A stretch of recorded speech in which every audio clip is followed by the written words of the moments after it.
Так, значит, у меня есть вот такой вот материал. Плотный каолин. Поскольку дверка такая специфичная, вниз я положу 1,5 слоя. Или 1 положить слой. Значит, ладно, вниз положим сейчас 1 слой. И померяем сразу дверку. Заранее у меня нарезаны.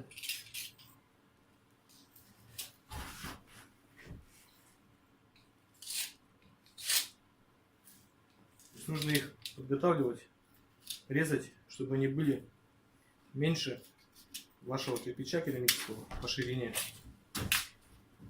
У нас кирпич, вот эта партия 12, на прошлом объекте сколько было? 11,8 на прошлом объекте был. Еще 12. А? Один 11,8, другой 12 был.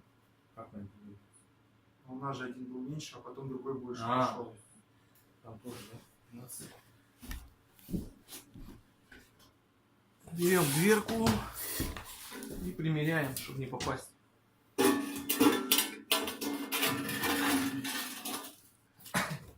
Попасть мы можем с чем? Если мы сильно много вниз положим уплотнителя, то дверка у нас сильно высоко встанет и придется кирпич выпиливать. И отбортовка может будет не зайти за вот этот ряд.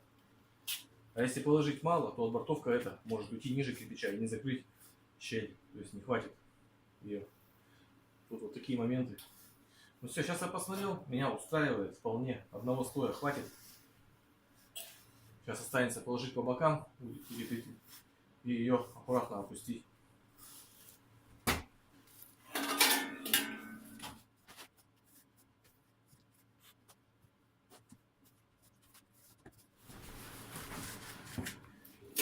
Так, покажу дверку. Таким вот образом она у нас сделана. Карабулька немножко запылилась. Все, утеплитель положим, начинаем опускать.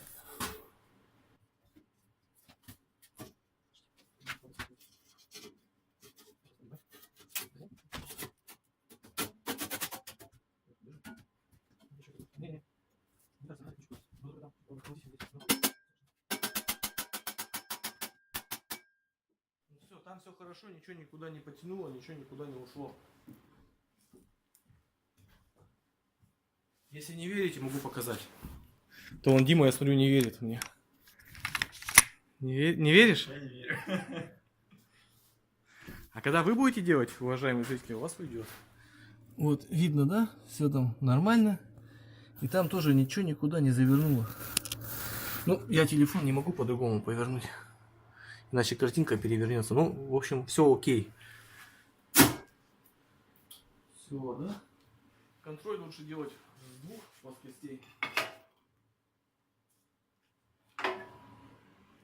У меня идеально получилось. Дальше делаем вот так вот. Раз. Любую загибаем. Которая больше нравится. Можно двойная, чтобы была подгибочка. Хуже не будет. Да? От двойной-то подгибочки. Да, Димчелло? Да. Так, значит, все, дверку располовинил. Зазоры везде одинаковые. По отбортовке смотрим. Здесь столько заходит. И здесь столько заходит. Все одинаково делаем. Если у нас они изначально все были размечены правильно, то у нас должно идеально получиться. Так, хайло. Вот такое вот большое получилось. Сейчас будем его закрывать шамотным кирпичом. Расскажу, как можно перекрыть дверку клинышком. Ну, точнее, как выходить из ситуации. Смотрите, у нас получилось, что здесь кирпич вот так вот, да, вставал целиком. Понятно, что на вот эти каких-то там жалких там 3,5 сантиметра, 4, да, мы ничего не обопрем. У нас все просто провалится. Поэтому я вот в такое колено выгибаю, вырезаю четверть из кирпича и вот таким вот образом делаю кирпичик. Здесь ставлю точку, докуда мне надо ее довести. То есть сначала кладу этот кирпич и, грубо говоря, какую-то даю точку, насколько у меня заходит, да. И, соответственно, это точно так же размечаю и потом отрезаю его. У меня получается они симметрично, идеально. Ну, Ну и в тот же момент я должен контролировать вот этот момент, чтобы у меня здесь было не больше моего кирпича на клин. То есть, когда я обрежу клин, у меня должно быть не больше. Потому что если сделать больше, то понятно, швы будут гигантские. И еще нужно учесть тот момент, в зависимости от станка, да. То есть, когда вы режете, у вас вот этот кирпич может склопать с какой-то из одной стороны, может образовывать склоп. Поэтому этот момент тоже нужно в голове держать. Так, значит, вырезал Дима клин. Показываю. Все четко, все ровно, все гладко. Фасочку снял. Все везде чисто, ни пылинки, ни ху. В общем, как вы любите. Все по фэншую от бушмастера. Мажем здесь. Мажем здесь. Мажем там. И мажем вам.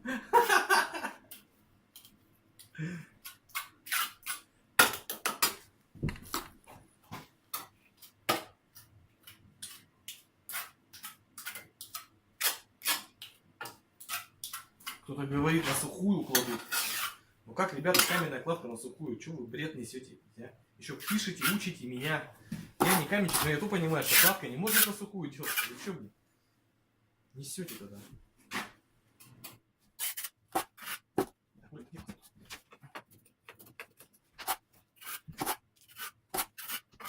Потихонечку посаживать нужно. Чтобы не заносить клинер.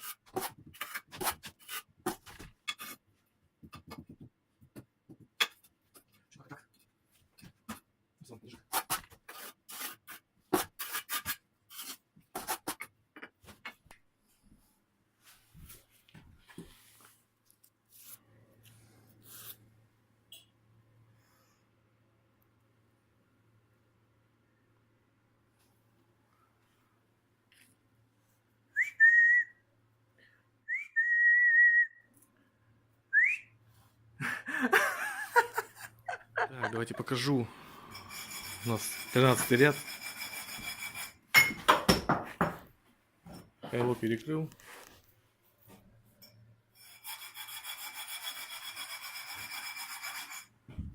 Сейчас мы будем делать футировку. Берем базальт, сразу лист целый, 1,5 листа или 2 тут уйдет, наверное. Ставим и сразу делаем целиком.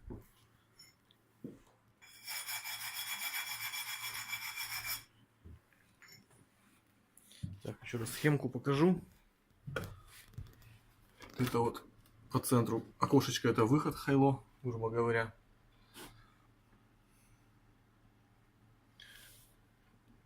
Первый колпак, подъемный канал, второй колпак, подъемный канал, третий колпак, подъемный канал, четвертый колпак. Кружочками на схеме обозначены задвижки. Лучше видно, да? Раз, два. 2 штуки между колпаками. Точнее, в подъемных каналах. И последняя над уже перекрышкой. Так, начинается этап футировки. Сейчас внутряночку я всю, значит, зачищаю от раствора. Чего улыбаешься?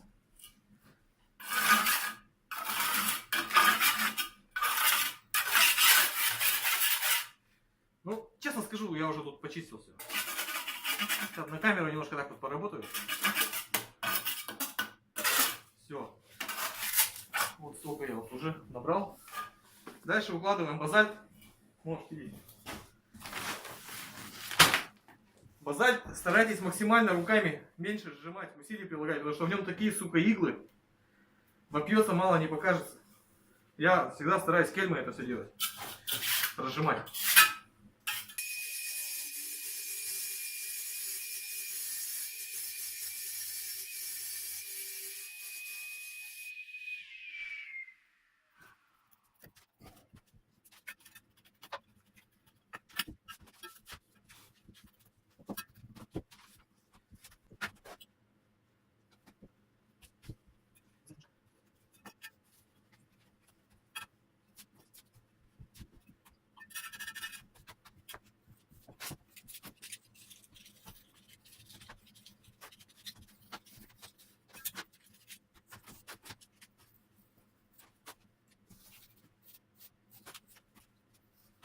общем, вот так вот пойдет.